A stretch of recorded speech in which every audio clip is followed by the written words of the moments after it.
3 invités avec nous chaque soir pour décrypter les mouvements de la planète marché. Nathalie Pelleras est avec nous ce soir. Bonsoir Nathalie. Bonsoir. Vous êtes DG de 4 Points IM. À vos côtés, Julien Nebenzal, le président de Futur IM. Bonsoir Julien. Bonsoir Grégoire. Merci d'être là et merci à Vincent Genzin de nous accompagner également ce soir. Bonsoir Vincent.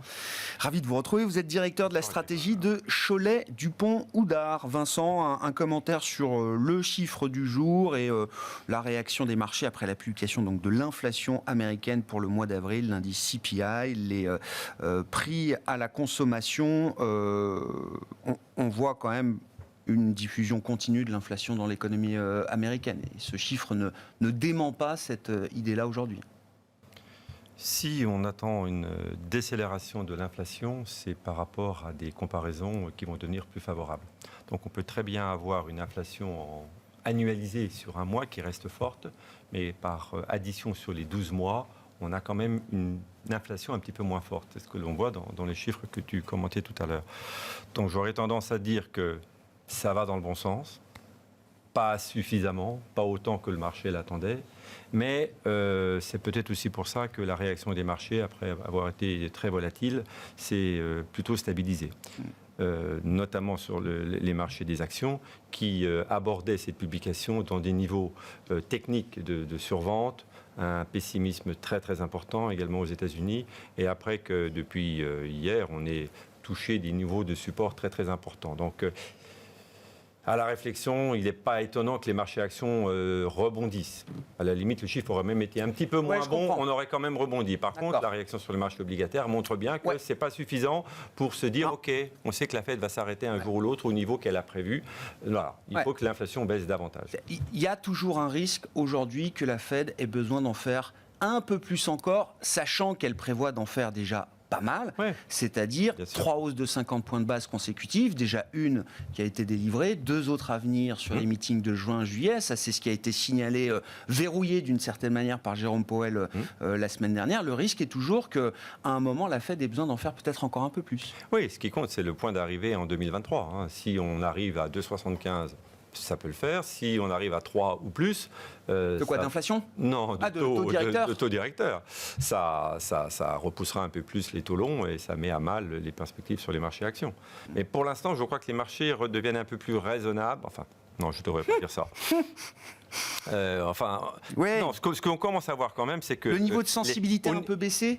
Non, ce que je voulais dire, c'est que pour les marchés obligataires, le discours est en train d'évoluer en disant bon ben voilà, on est arrivé à 3, c'est déjà pas mal, ne vendons pas la peau de l'ours, attendons de voir, temporisons un petit peu. Mais ça ne veut pas dire qu'on va revenir à 2,50 évidemment, mais si déjà la hausse s'arrêtait ou qu'on ne dépasse pas les points hauts qu'on a connus au début de semaine, bon, ce serait déjà bien. Mais pour avoir une tendance plus favorable, il nous faut des confirmations plus fortes du côté de l'inflation.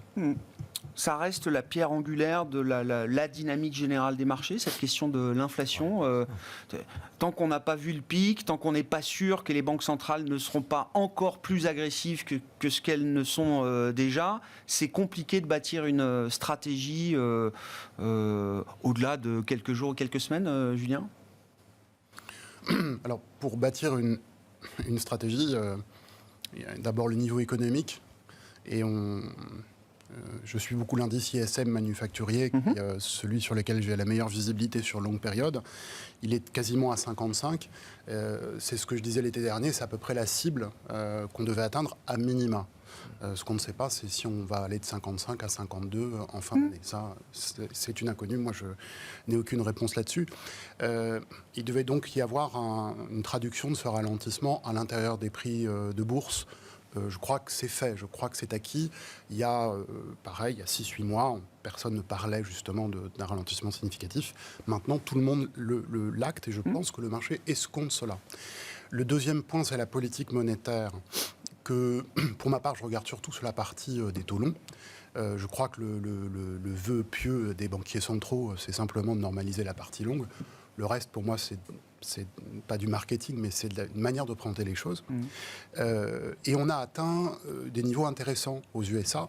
À partir du moment où on était à 2,5 sur le 10 ans américain, puisque ça correspond à peu près à la croissance structurelle ou potentielle des États-Unis. Et puis quand on atteint 1% en Europe, on est à peu près dans la même logique. Et finalement, en faisant ça, une banque centrale créer les conditions en fait d'un rythme d'activité normal, parce que ces taux longs sont quand même extrêmement déterminants pour beaucoup de choses, pour les emprunts industriels, pour l'immobilier. Je crois que c'était leur projet et je crois que l'objectif est atteint. Sauf que en faisant bouger ces taux, eh bien, ça impacte, alors quelque chose qui n'est pas mon domaine, moi, d'intervention, mais ça impacte la question de l'analyse financière classique de la valorisation. Bien sûr. Voilà. Et c'est pour ça qu'on a une volatilité assez forte en ce moment. Le marché, depuis quelques semaines, le marché des actions réagit, se synchronise par rapport au marché obligataire.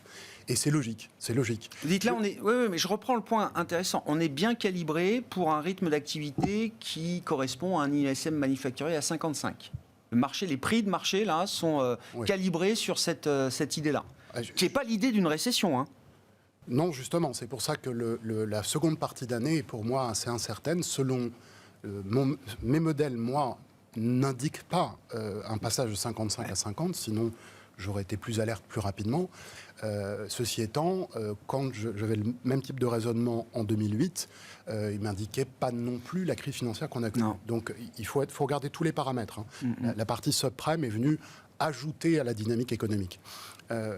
Mais on n'a pas non plus dans ces travaux, on n'a pas non plus d'ISM qui repart tout de suite. C'est pas comme un creux extrêmement rapide, puissant, avec un rebond économique juste après. C'est quelque chose qui est un peu plus lourd, qui est un peu plus intermédiaire. C'est un ralentissement que je qualifie d'intermédiaire. Ouais. Donc ça, c'est un point important. Après, si je reviens juste sur la valorisation, je ne travaille pas là-dessus, mais je suis depuis 15-20 ans un stratégiste économiste américain, parce que j'aime bien la manière dont il fait ses calculs. Il est toujours très conservateur sur les bénéfices et sur la partie taux, donc les dénominateurs de l'actualisation des flux. Il a tendance à être un petit peu dur. Il cherche toujours le cas de figure le plus défavorable. Et si je regarde tous ses travaux depuis 20 ans, il a eu de 97 à 99 un moment où il trouvait que le marché était quand même un peu cher. Sinon, il a tout le temps estimé que le marché était sous-évalué. Il y a quand même peu de gens qui font ce type de calcul, surtout en étant très rigoureux, très exigeants, qui aboutissent à ce type de résultats. Et là, pour la première fois depuis donc très longtemps, il vient de nous annoncer que le marché est revenu à sa valeur fair, c'est-à-dire à une neutralité de valeur. Et donc son anticipation dans S&P au-delà de 5000 points n'est plus tout à fait d'actualité. Ce qui veut bien dire que le mouvement qu'on a eu sur les taux a un réel impact sur le marché d'actions. C'est peut-être... J'enfonce peut-être une porte. Oui. Je résume à cette conclusion ce qui est en train de se passer en ce moment. Bon, sur les politiques monétaires, l'inflation, on peut avancer. Et c'est vrai que, en tout cas, ça reste quand même le point central de la dynamique des marchés actions. Est-ce que c'est le constat que vous faites aussi, Nathalie ? Oui, ça a toujours été un driver dans les marchés. Alors, il faut bien voir, en fait, on est quand même... Ce qui est important, c'est derrière la psychologie qu'il y a en ce moment. Parce que faut se souvenir, dans les dernières années, en fait, dès qu'on annonçait une anticipation peut-être d'une hausse des taux ou bien d'une diminution de la drogue insufflée sur les marchés, c'était pris très rapidement comme un signal positif. Ça voulait dire que la situation économique allait mieux et que donc les banques centrales auraient moins besoin de soutenir. Là, on est passé dans un marché très, très extrémiste parce que on est déjà en train de parler, on le disait tout à l'heure, vraiment comme si on savait qu'on rentrait en récession. C'est-à-dire que le marché est en train un peu de presser. Peut-être que les banques centrales n'arriveront pas bien à gérer ou bien pas suffisamment rapidement à juguler l'inflation et que donc elles vont précipiter une récession. C'est exactement ce que nous a dit la Banque d'Angleterre la semaine dernière, de manière aussi claire que ce que vous êtes en train de l'exposer. Mais c'est ça, hein. Et en fait, quand vous regardez, il y a un bon signal, les prix de l'énergie aussi. Parce que s'il y a un truc sur lequel tout le monde s'accorde, c'est que globalement, même si on a une baisse de la demande, parce que Chine a ralenti, parce qu'il y a quand même une différence énorme entre la demande et l'offre, et que ça va être encore plus exacerbé avec l'Ukraine. Ça va prendre du temps avant qu'on se passe du pétrole et du gaz russe. Malgré cela, les prix récemment, ça donne un lourd, ont fortement baissé. Pourquoi anticipation de récession? Oui, mais d'accord, s'il y a une récession, de toute manière, la demande en matières premières sera toujours supérieure à l'offre et on aura toujours un déficit d'offres. Et donc même en cas de fort ralentissement. Exactement. Les marchés sont très excessifs. C'est ça qui est très difficile en ce moment. C'est qu'on a on avait oublié un peu que quand les marchés manquent de visibilité, et notamment sur ce que vont faire les banques centrales, eh bien, on a ces propensions à monter ou à baisser de façon très importante, parce que c'est des plus 3, moins 3, c'est énorme. Globalement, vous regardez beaucoup de fonds actions ou d'allocations qui, en 4 mois et demi, même pas et demi, ont perdu exactement tout ce qu'ils ont gagné sur toute l'année 2021. Ouais. Et c'est pas des mauvaises stratégies, c'est pas ils sont pas trompés dans le scénario, c'est que les rotations sont tellement rapides. Ouais. Le seul point qui reste, qui lie le fait que tout est lié aux attentes sur les taux d'intérêt, donc c'est pas l'inflation, c'est vraiment les taux d'intérêt, c'est que les valeurs très chères qui avaient commencé à souffrir fin 2021 du fait de ce retour sur le fait de dire forcément, inflation, hausse des taux, on joue ce qui est cyclique parce que c'est le cycle économique qui va repartir et donc c'est ça. Eh bien, celle-ci, même s'il y a des rebonds, globalement, c'est ce qui baisse le plus. Bien sûr. Ça veut bien dire que les marchés sont en train de repricer en termes de valorisation, d'actualiser les modèles, de dire sur longue période, les taux plus élevés enlèvent du potentiel de valorisation et donc ça s'est corrigé quelle que soit la rapidité avec laquelle les banques centrales vont gérer l'inflation. Ce retour à la moyenne, il est déjà suffisant d'une certaine manière, Vincent, quand on regarde un peu les valorisations. Alors, je me suis amusé, petit exercice et comparaison n'est pas raison, mais une boîte comme AB InBev aujourd'hui, c'est plus cher que Kering par exemple en PE Forward. Costco, le discounter américain, c'est plus cher que Netflix. C'est un modèle d'abonnement dans les deux cas. Donc on a l'impression d'un retour à la moyenne assez fort quand même. La rotation va très très vite, donc les anciennes idoles sont vite brûlées et d'autres sociétés se revalorisent tout aussi vite. Donc, ce que vous avez dit est parfaitement exact. Il était normal que les marchés se recalent par rapport à la hausse des taux. C'était tout à fait attendu aux États-Unis. C'est arrivé plus vite que prévu par l'enchaînement de tous les chocs qui ont contribué à donner cette inflation, qui est beaucoup plus de volatilité à chaque changement de politique monétaire. C'est la loi du genre aux États-Unis depuis des siècles. Je dis bien des siècles. Donc c'est tout à fait normal. Mais ce qui a été un peu perturbant, c'est que tant qu'on ne regardait que le côté monétaire, on pouvait se dire, OK, les choses vont se faire progressivement. Et là, on a eu le cumul des différents chocs, le cumul de la volatilité qui est créée par, dans un premier temps, les anticipations de changement monétaire qui font remonter les taux longs. Donc les taux longs qui montent, ça fait aussi de la volatilité. Là, on est en plein dans la hausse des taux courts, donc ça va également induire de la volatilité. Entre parenthèses, si vous regardez une évolution de la vol aux États-Unis depuis 20 ans, ça suit exactement les cycles monétaires. Ouais. Quand vous inondez le marché de liquidité, il y a moins de vol et vice-versa. Donc tout ceci Les banques est assez centrales normal. deviennent des vendeuses de volatilité au marché. Là. Alors pour revenir à la question, est-ce qu'on est revenu à un niveau de valorisation correct ? On n'aurait que le problème monétaire aux États-Unis. Je dirais probablement oui. Parce que la loi du genre, quand les taux remontent, quand il y a un changement de politique monétaire, c'est du moins 15, moins 20 aux États-Unis. C'est-à-dire qu'on price un soft landing. En disant, bon, la Fed monte ses taux, elle ne va pas vouloir nous mettre en récession. D'accord. Donc elle va, comme vous le disiez, réduire la surchauffe. Pour que les choses se normalisent gentiment. Bon. Donc ça, on est en train de le vivre. On avait perdu 25% en Europe, et les États-Unis ont quasiment perdu 20% par rapport au plus haut, et plus pour le Nasdaq. Est-ce que ça peut s'arrêter là ? S'il n'y avait pas l'Ukraine, s'il n'y avait pas la Chine, je dirais probablement oui. Ce que je n'arrive pas ce que personne ne peut imaginer, c'est est-ce que la situation de lockout chinois va perdurer et apporter un élément de ralentissement d'activité supplémentaire. Si ça dure 3 mois, c'est pas si grave, mais ça joue déjà sur un certain nombre de sociétés. Et quant à l'Ukraine, c'est pas tellement la durée du conflit, puisque aujourd'hui, il est logique de se dire que ce conflit devient larvé et que ça peut durer un certain temps. Éventuellement, il y aura une bonne surprise, mais on ne veut pas l'escompter. Et donc, derrière, si on a le maintien des sanctions et qu'on arrive à un embargo sur le gaz russe, il y a un double effet. C'est que, premièrement, on a du mal à se priver du gaz et du pétrole russe, mais si on est dans une situation qui s'éternise de ce point de vue-là, il ne faut pas oublier que les Russes seront bientôt incapables de produire du gaz et du pétrole. Parce que sans les technologies américaines et européennes, ils ne peuvent plus continuer.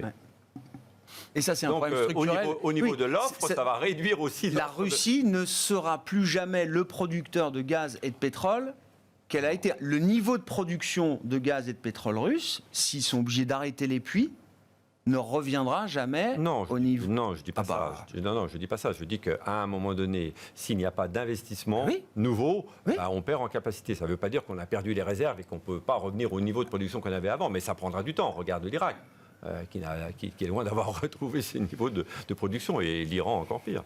Oui, c'est ça. Oui.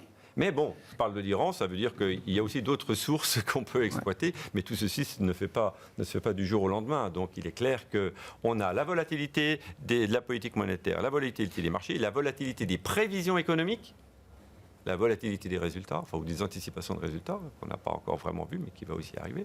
Donc ça fait beaucoup de vol. Et donc, malgré l'ajustement des prix, comme vous le disiez, si avec la Fed, vous seriez déjà en train de revenir à l'achat, vous êtes encore prudent aujourd'hui?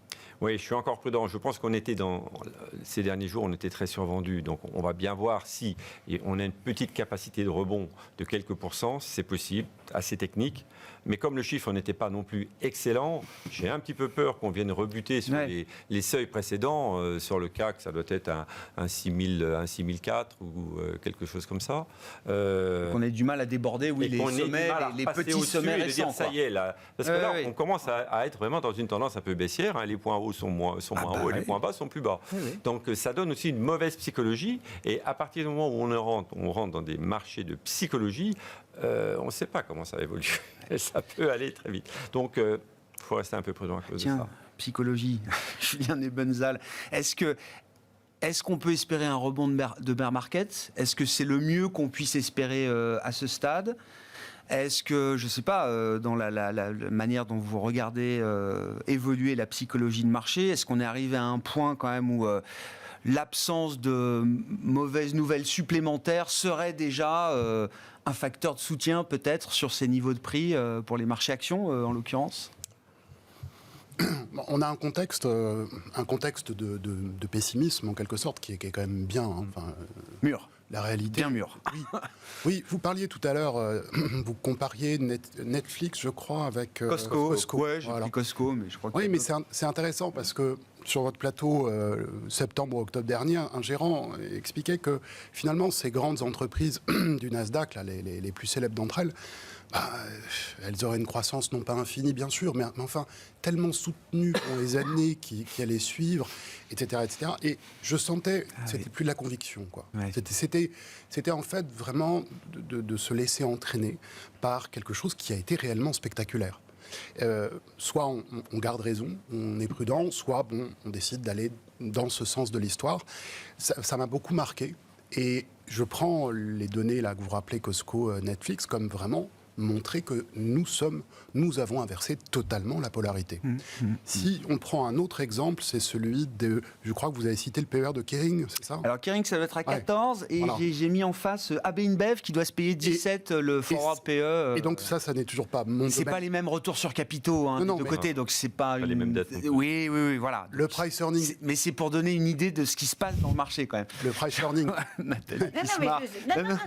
mais c'est souriez sur la dette. C'est pas le niveau de dette, disait Vincent. Voilà, le price earning, je ne le demande pas, c'est pas du tout mon domaine d'intervention, mais je crois que ce price earning pour cette entreprise était plus du double il y a quelques mois. C'est à ma connaissance, à ma compréhension. Et je me souviens surtout, si on veut prendre quelque chose de vraiment emblématique, même si c'est un tout petit bout de capital, souvenons-nous, il y a 2 ans, l'Autriche a emprunté 2 milliards à 100 ans, à un taux le plus bas possible, sachant que la précédente souche était autour de 1,52%. 1,50 à 2%, on peut peut-être comprendre. Ouais. La souscription était de 18 milliards pour seulement 2 milliards, une toute petite souche placée. Le taux est ressorti à 0,8%. 100 ans. 100 ans. Donc, quand on voit qu'il s'est passé ça il y a 2 ans, et qu'aujourd'hui, on a l'apparition d'une inflation qui n'est pas transitoire, qui est intégrée maintenant dans les phénomènes intimes de l'économie, même si on n'est pas encore dans le grand entraînement. Je pense que le grand entraînement inflationniste, il est encore pour quelques années plus tard. Ça prend du temps d'anticiper, de créer des anticipations. Il y aura une pause quand même dans cette mécanique inflationniste.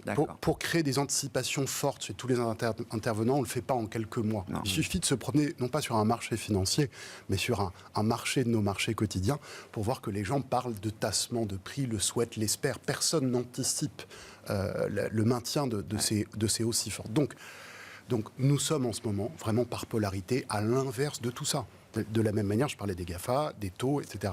Donc, entre le ralentissement qui est acté, je crois, par tous les acteurs et ce niveau de pessimisme, je crois que oui, on est dans des conditions qui sont assez opportunes pour investir sur des actifs longs. Maintenant que Donc on peut racheter l'oblige autrichienne à 100 ans, parce qu'elle se traite à 50 du par. J'ai regardé, je sais. En 2 ans, elle a dévissé le papier, la valeur a perdu 40 ou 50%. Tout bon portefeuille est un portefeuille diversifié. Mais ce que je veux dire, c'est que, et je reprends ce que je disais à la question précédente, je ne connais pas l'intensité du ralentissement économique, et c'est ça la clé. Ouais. C'est pas tellement les marchés obligataires, parce que les marchés obligataires, ils sont là où les banques centrales veulent qu'ils soient, et les banques centrales ne veulent pas que ça aille beaucoup plus loin. Ça, j'en suis convaincu. Donc, c'est le niveau d'activité économique. Je n'ai pas de boule de cristal, mais dans mes travaux, encore une fois, on ne doit pas aller très bas à ce moment-là. Donc, je crois que les conditions sont réunies, oui, pour une prise de risque sur les actifs longs. D'accord. Bon. Qu'est-ce qui marche dans les marchés actions depuis votre poste d'observation? Alors, soit à travers les fonds de 4 Points, soit à travers la sélection de fonds que vous faites aussi dans votre modèle. Vous regardez aussi les fonds sur l'ensemble du marché. Quels sont les types de stratégies ou les types de thèmes qui fonctionnent, qui arrivent à tenir là, dans ce marché rempli d'incertitudes, de complexité, de nervosité, etc. Je pense qu'il y a un an, à peu près au même moment, je vous donnais la même réponse, en tout cas sur ce qu'on allait privilégier pour l'été. Je n'ai pas tellement changé d'épaule depuis quasiment un an. Pourquoi? Pour des raisons de valorisation. Pour le comprendre ce qui se passe sur les marchés, je pense que c'est juste important de revenir sur la notion valorisation PE par rapport aux exemples que vous avez donnés. Et sans entrer dans le texte, c'est des boîtes sur lesquelles on a pu être investi ou pas, donc c'est pas du tout ça le sujet. C'est que quand on prend le comparatif Kering AB InBev par exemple, et qu'on prend les autres boîtes qui peuvent souffrir en termes de multiples, ce qu'il faut bien voir, c'est que les marchés, dans les fortes hausses qu'on a eues les dernières années, donc je parle de 2019, de 2021, 2020 étant forcément à part, la hausse des cours de bourse n'a pas été liée, je mets à part les très techno, très chers, n'a pas été liée à une inflation des multiples, mais a été notamment tirée par une progression des résultats monstrueuse. Et donc ça, c'est un vrai driver fondamental. Et puis derrière, c'est les multiples qui sont un peu étendus. Et là, aujourd'hui, on se retrouve dans une situation sur laquelle, vous prenez un exemple comme Kering, oui, certes, c'est pas cher. Et ça peut se regarder, même pour un gérant, on commence à regarder un peu dessus. Mais la problématique, c'est quoi? C'est comment vont être les résultats demain? Et oui. L'exposition Chine, la dépendance par rapport à Gucci. Et donc, la question n'est pas... Est-ce que le E de earnings est solide? Exactement. Et c'est ça, en fait, qui fait la volatilité des marchés aujourd'hui et qui fait qu'on a encore des craintes et un manque de visibilité. C'est qu'on n'a pas de visibilité sur la capacité des entreprises à encore monter leurs marges et tenir leurs résultats. Et donc, on n'est plus sur le marché corrige un excès de valorisation ou à l'inverse, où tout n'est pas cher. Il faut voir ce qu'on attend en termes de résultats. Donc ça joue beaucoup pour les Bien sûr. Et ce qui veut dire que dans les stratégies qui sont, ou les secteurs qui sont à même de mieux traverser ces périodes-là, c'est un peu la thématique du boring, c'est la thématique de la visibilité. La visibilité dans le sens où on sait globalement, on a une maîtrise du carnet de commandes, on a une maîtrise de la capacité à gérer ses marges, on a des petites croissances, on est des secteurs défensifs au sens réel du terme, c'est-à-dire au sens propre et au sens figuré, c'est-à-dire immunes contre le cycle. Mais d'un autre côté, c'est pas eux qui vont avoir les meilleures extensions multiples, mais on s'en fiche, c'est pas ça qu'on attend, les extensions multiples. Maintenant, c'est une capacité à dégager du résultat régulier. Donc, toutes les thématiques investies sur le rendement, la logique du rendement, les thématiques un peu santé, mais santé avec des grosses pharma plus que des biotech, les thématiques consommation, plus Staple, qui peuvent aussi introduire un peu... Ça, là-dessus, c'est en performance. Ce qui avait été quelque part un peu le moins 10 ans de 2021, à la traîne, c'est des 15% de performance. Donc, alors évidemment, c'est 2 fois moins bien que certains qui ont fait plus 30. Mais depuis le début de l'année, vous avez des stratégies comme ça qui sont encore positives aujourd'hui. Bien sûr. Et vous avez dedans des diversités sectorielles qui font que je pense que c'est vraiment, dans nos stratégies de multigestion, c'est ce qu'on continue à privilégier. la qualité, pas trop cher, visibilité. Rendement et qualité. Rendement, qualité, D'accord. visibilité. Et ça, c'est vraiment le... Parce que... Et alors après, se poudrer aussi, il ne faut pas oublier ce qu'on disait tout à l'heure. C'est pas, il ne faut pas jeter le cycle. Il y a des gestions value. Gestion value ne veut pas dire value trap et ne veut pas dire que de la grosse cyclique industrielle qui ne peut fonctionner que si le cycle repart. C'est des gestions, ce qu'on appelle assez disciplinées, qui justement achètent une capacité de résultat à monter à un prix à peu près correct. Mais c'est la première phase qui est importante, c'est une capacité à avoir des résultats. C'est ça. Et donc ces stratégies-là, elles aussi tirent très bien leur épingle du jeu. Il ne faut pas oublier non plus qu'on est à la veille de l'été et que c'est toujours un petit peu... Et ce qui était des positions d'attente peut-être il y a quelques mois deviennent des positions un peu plus stratégiques au fur et à mesure que le temps passe et que les problèmes restent les mêmes, pour dire les choses. Si on parle en exposition risque, typiquement, je pense qu'on a dû commencer l'année sur des gestions dynamiques, donc sur lesquelles on a une capacité à être à 100% investi. Sur nos profils de gestion sous mandat, par exemple, on devait avoir à peu près... 15% de cash qu'on a monté à 25 très rapidement. On n'est pas la boule de cristal sur l'Ukraine, sur tout ça. C'est juste, par rapport à ce qui était passé en 2021, on a fait des petits mouvements à l'intérieur de ça. Aujourd'hui, on est revenu à un niveau de 23-24% de cash et on n'a pas du tout envie de le monter. D'accord. Par contre, dans le poids action, augmenter le poids de ces stratégies-là, on a encore envie, rendement, défensive. Et si on doit garder quelque chose, on gardera du cycle énergétique, on va dire, du cycle sur lequel il y a vraiment de la demande. Ouais. Dans alors, légère sous-pondération aujourd'hui, c'est ça, chez Cholet Oudart pour les mêmes raisons. Ouais. On n'a pas envie d'augmenter globalement notre niveau d'investissement. Et dans la poche, il y a des choix stratégiques quand même. On est plus à l'aise avec certains secteurs, thèmes, zones géographiques. Non, moi ce que je préconise, et là je parle non pas en mon nom personnel, mais en tant que stratégiste, parce qu'après dans la gestion des fonds, chacun a ses objectifs et ses règles de gestion. Moi je prêche une politique relativement équilibrée. En plus, quand on gère des portefeuilles sous mandat et qu'on a du LVMH ou du L'Oréal ou du Hermès depuis 10 ans, c'est difficile souvent du jour au lendemain pour des raisons fiscales. On est d'accord. Donc ça fait quand même plusieurs mois maintenant que je dis qu'il faut rééquilibrer ces portefeuilles avec des thèmes moins chers, je vais dire. Bien sûr, aujourd'hui, on a envie d'avoir de la visibilité et de la sécurité en plus, mais la sensibilité à la hausse des taux, il y a quelques mois, c'est ce qui était le plus important. Donc, il y avait des financières qui étaient nécessaires, qu'il fallait avoir des banques, aujourd'hui peut-être un petit peu moins, et avoir des valeurs à plus faible multiple. Ceci étant, si on se dirige vers un soft landing, il ne faut pas oublier que les valeurs de croissance, ce sont aussi, à un moment donné, des valeurs défensives. Parce qu'elles ont une capacité à avoir une croissance supérieure au cycle.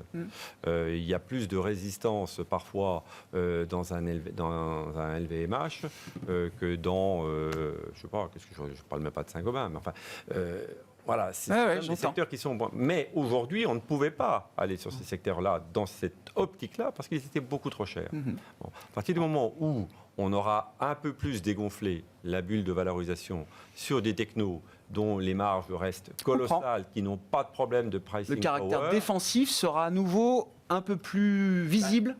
Oui, ou je dirais, ce ne sera peut-être pas défensif, mais en tout cas, comme vous le disiez tout à l'heure, on pourra retrouver des niveaux d'achat à moyen terme parce que on aura toujours besoin de la techno, on aura toujours besoin de cette croissance, et comme on l'aura acheté un petit peu moins cher, même si on n'est pas encore sûr de l'évolution des taux sur les 6 prochains mois, ça redeviendra payant. Donc, je n'ai pas de raison non plus de vendre aujourd'hui ces valeurs-là. Ouais, je comprends. Je pense que la contraction des multiples a déjà été suffisante. Et en plus, si on a effectivement un petit tassement, je ne veux pas dire un tassement des taux, mais que la progression des taux d'intérêt à long terme se calme un petit peu,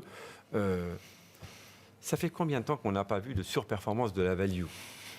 Ça fait depuis 2004. Ça dépend pour combien de temps. Sur une journée, on l'a déjà vu. Sur plusieurs mois, c'est plus rare. Chaque fois que je parle de la value, je tombe sur des gens qui me disent la value, arrête la value, il n'y a que la croissance qui compte. Ils vont finir. Mais tant qu'il y a des amoureux de la croissance, vous le disiez tout à l'heure, et des gérants qui sont devenus amoureux de la croissance. Mais parce qu'ils ont connu que ça. Parce qu'ils ont connu que ça. Oui, mais c'est quand ce sera définitivement enterré qu'on aura vu la fin de la baisse. Ouais. Et puis, à leur crédit, c'est vrai que les faux départs value, encore l'an dernier, en 2020, on en a beaucoup commenté. Et à commencer avec des gérants value qui le reconnaissent eux-mêmes, que c'est souvent des feux de paille.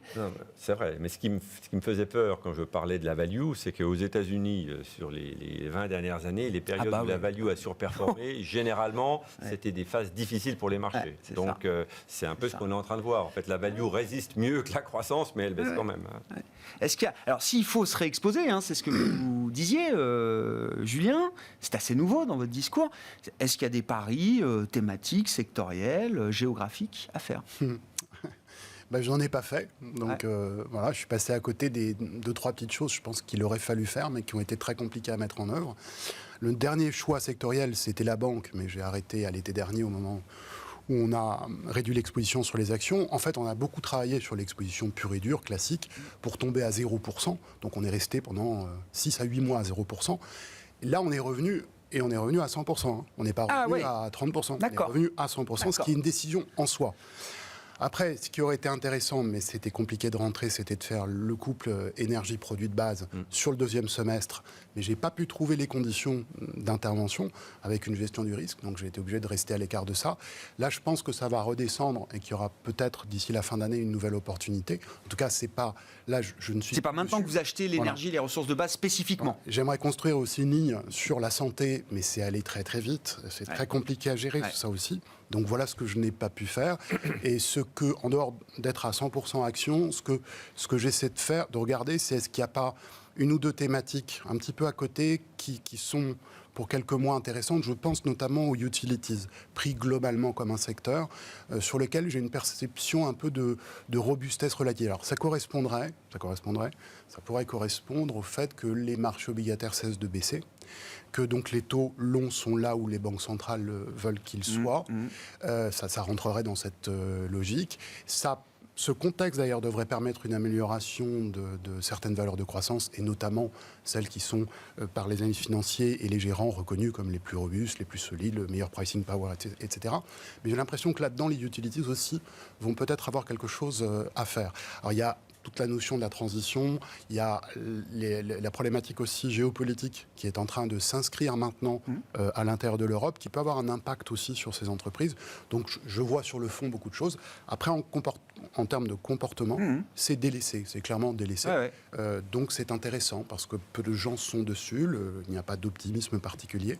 Il y a un comportement de prix qui est stable, un peu moins de volatilité. Donc voilà ce que je regarde. Mais la décision, pour autant, on n'a pas encore prise. Ouais, c'est intéressant parce que les énergéticiens, ils redeviennent centraux dans nos vies, entre guillemets. Et puis on voit quand même un rapport de force qui s'installe entre ces groupes et le politique. Parce que voilà, capter les super profits, tous les pays européens regardent, passent à l'acte, effectivement. Alors, je ne sais pas, est-ce que ça justifie le fait que ce secteur soit délaissé aujourd'hui? Est-ce que ça explique en partie le fait que ce soit délaissé aujourd'hui, qu'il y ait un risque de nature politique pour les profits de ces entreprises? Ce sont pour la plupart, qu'il s'agisse des anciennes énergies, et il faut aussi regarder ce qui est du domaine de l'innovation, de la nouveauté à l'intérieur de ça. Parfois, c'est même dans les grands groupes, ce n'est pas nécessairement des entreprises séparées. Il faut regarder l'enjeu, en fait, la conjonction des enjeux, à la fois géopolitique à nouveau, et de transition écologique. Quand on met les deux ensemble, on s'aperçoit que ce secteur, et peut-être d'ailleurs en partie le secteur des télécoms, qui peut avoir un lien, notamment sur tout ce qui est défense, etc., parce qu'il va y avoir petit à petit un sujet aussi là-dessus. Enfin, on a vu Thierry Breton commencer à développer une certaine logique européenne.